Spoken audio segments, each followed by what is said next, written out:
Hello everyone, welcome to Studio Ploy. Gerald here by the way. So, prior to COVID, coffee shops was like an extension of my office. Kung hindi ako andun for client meetings, gumagawa naman ng proposals. I can actually spend a full 3 to 6 hours at a coffee shop. Minsan, tumatambay lang talaga at nag-iisip ng strategies to improve my sales or just simply create something worthwhile.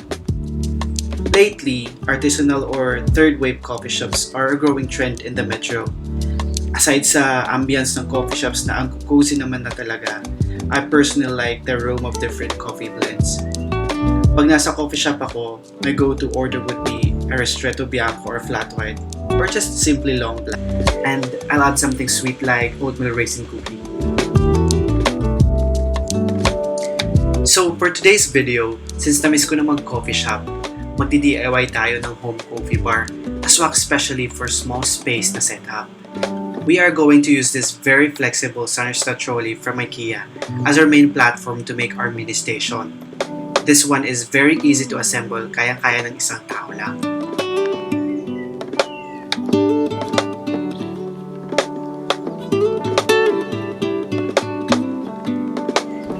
Next up, kung mapapansin nyo, may nilagay akong wooden platform sa pinakaunang layer. I actually DIY'd this one out of scrap wooden planks.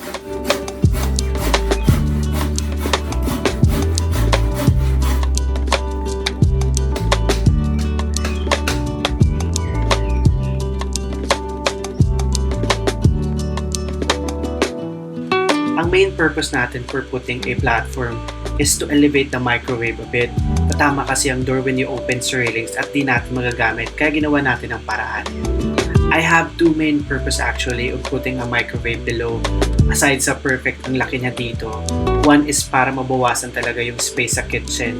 And pampabigat para maging stable tong minibar natin once ilagay na yung espresso machine on top and other stuffs, kaya kailangan mas heavy yung lower part para maging stable siya.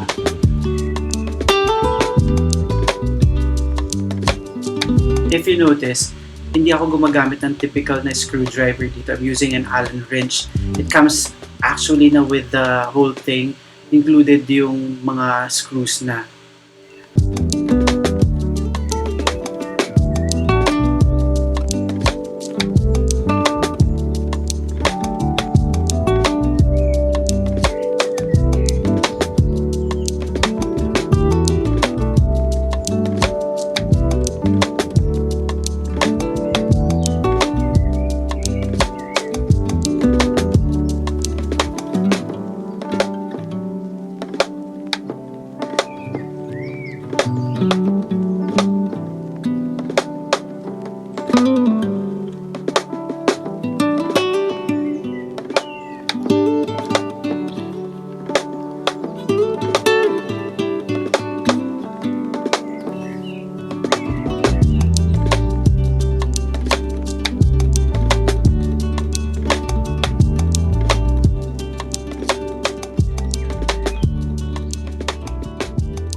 Before we move to styling, unbox muna natin ang star ng ating coffee station.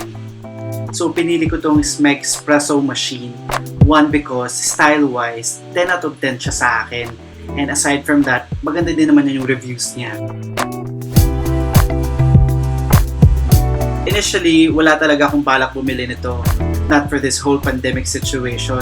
Besides, pwede naman 3-in-1, diba? Masukal nga lang. Pero when I saw that it was on sale, parang 15% ata, grab ko na. Sayang din ang discount. I super love this brand. I am a fan of 50s retro style of their appliances. Ref talaga ang pinakagusto ko dito, pero practical pa siya sa ngayon. Tapos, ang ilalagay lang naman natin is ice water at itlog, diba? So, pwede na muna tong espresso machine for now. Pag-ipunan ko na lang muna, or maybe pag nakuha ng 100k views tayo siguro, bali mga 10 years siguro yon or hindi lang.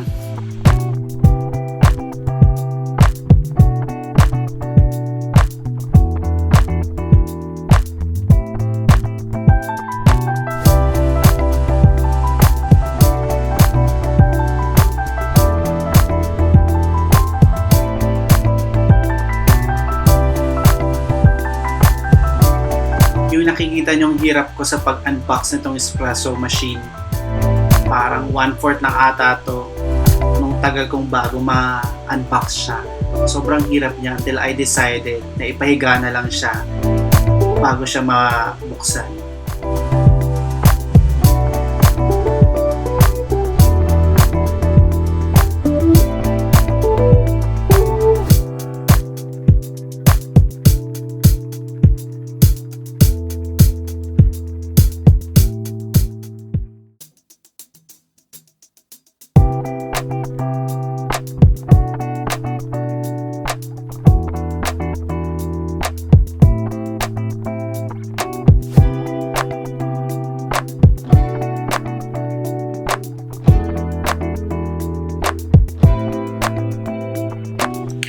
By the way guys, madaming color choices itong kanilang espresso machine.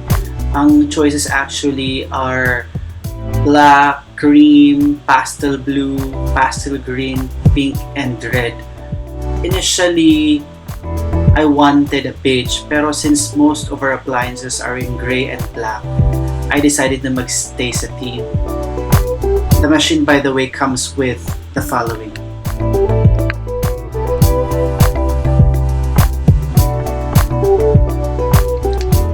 Yung tinatanggal ko ngayon is yung water tank lid, and next is yung water tank mismo. So detachable siya para madali siyang linisin, and then kung gagamitin mo na siya, ilalagay mo na lang din siya ulit. Yung next na tinanggal ko is the steel cup holder. So pag maliit lang naman yung cup, yun ang papatungan mo para hindi masyadong mababa. Pero kung halimbawa sobrang laki naman ng mug or ng cup mo, pwede mo siyang tanggalin, and then para mas malalim yung yung lagayan niya.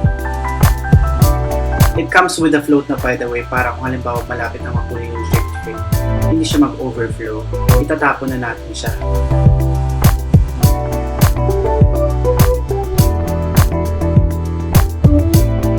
Next na hinahawakan ko is the filter holder. So it comes with 3 filters na. First one is yung soft pod, and then yung 1 cup, and then for the 2 cups.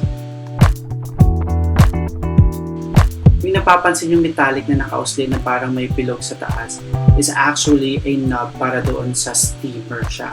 Hindi lang siya makita dito sa frame na to.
Okay, so let's get into styling.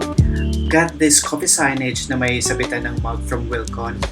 Not sure though kung ipo-permanent ko na siya dyan sa area, kaya double-sided tape muna nilagay ko para madali ilipat at di masira ang wall.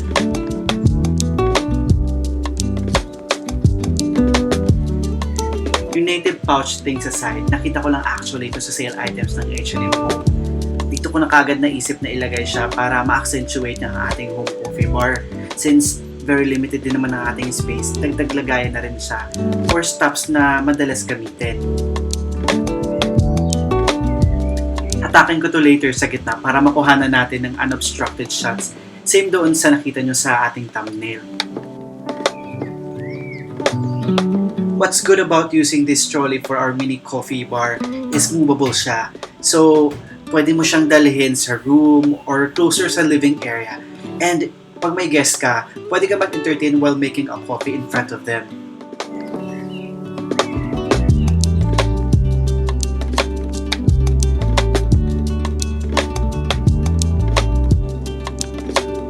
It was fun sharing with you how I reimagined a coffee shop with this coffee station at home. Bonus pa na ang bango parati ng unit every time gumagawa ako ng coffee. Special thanks to Sweet Bratinella for the freshly baked cookies and JulyFirst.Home for the double-walled mug. I will put the link of their IG pages on the description box. Let's support small business, guys. You may visit their individual IG pages. Awesome products, by the way.